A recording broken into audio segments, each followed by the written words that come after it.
No one really warns men about the moment they start losing themselves.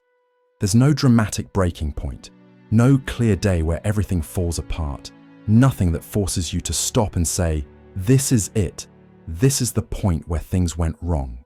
It's a bit more subtle than that. You still wake up, you go to work, pay bills, do what needs to be done, and from the outside, everything looks fine. But on the inside, something starts to shift. Your ambition dulls, your discipline softens. The things that once pulled you forward now feel distant, almost irrelevant. Life starts to feel heavier than it should, even when nothing has really changed. I felt this happen in myself, not as exhaustion, not as collapse, not some dramatic loss of control. It was more like a slow dimming, like the lights inside you are still on, but not as bright as they used to be. And because everything still works, you don't question it. You assume it's just stress, or age, or responsibility catching up with you. You tell yourself, this is what adulthood feels like.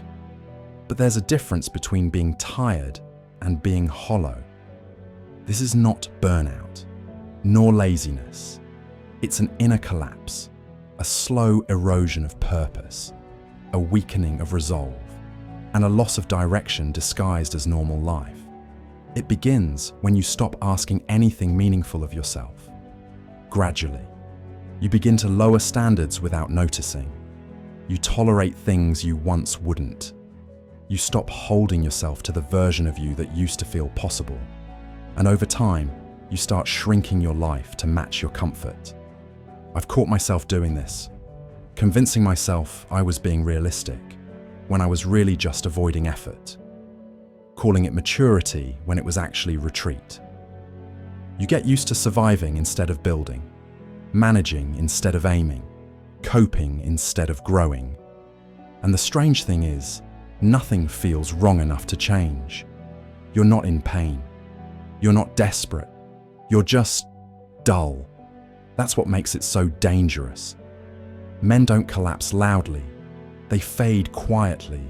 They drift into routines that require nothing from their character. They settle into habits that numb them just enough. They accept a life that keeps them busy, but never fulfilled.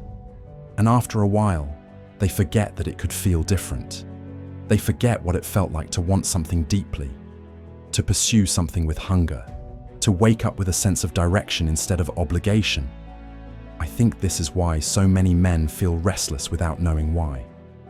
They have comfort, but no fire, stability, but no momentum, freedom, but no aim. So the mind turns against itself. Small frustrations feel overwhelming. Minor setbacks feel personal. Every inconvenience feels heavier than it should. And life is not any harder, but the man carrying it has grown weaker inside. When you lose your inner structure, everything outside feels heavier. And most men try to fix this from the outside. They change jobs, chase more money, look for better routines. They try to optimize their schedules, habits, or environment. But none of that touches the real problem. Because the real collapse isn't happening in their calendar. It's happening in their identity. They no longer see themselves as builders. They no longer trust their own discipline. They no longer believe they're capable of sustained effort. So they live smaller lives than they're meant to. Not because they lack potential, but because they've forgotten who they are when they carry weight. I notice something about the men I respect most. They're not the ones with the easiest lives. They're the ones with the clearest direction. They carry responsibility that demands something from them. They answer to standards they didn't inherit. They chose them. They're not always happy, but they're grounded. They know what they're building. When that's missing, a man starts to decay from the inside. He still functions, but he no longer grows, and growth isn't optional. Without it, something inside you starts dying. You can feel it in the way time speeds up, in how years disappear without leaving much behind. in the quiet regret that creeps in when you see younger men with more fire than you, not because they're better, but because they haven't lost themselves yet. I don't say any of this from a distance. I've had seasons where I let myself drift, where I lowered my standards and called it peace, where I chose comfort and told myself I deserved it. And every time, the same feeling returned, that quiet weight in the chest, that sense of being disconnected from my own potential, that feeling of living below my capacity. The inner collapse doesn't happen because life is cruel.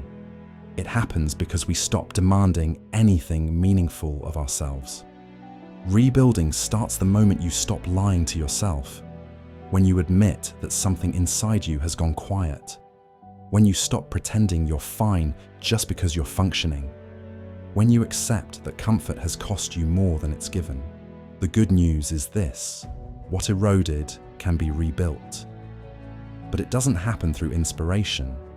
It happens through responsibility, through choosing something difficult and staying with it, through setting standards and refusing to negotiate with your weaker moods, through becoming a man who carries weight again, not for applause, not for status, not for validation, but because you were not meant to drift through your own life.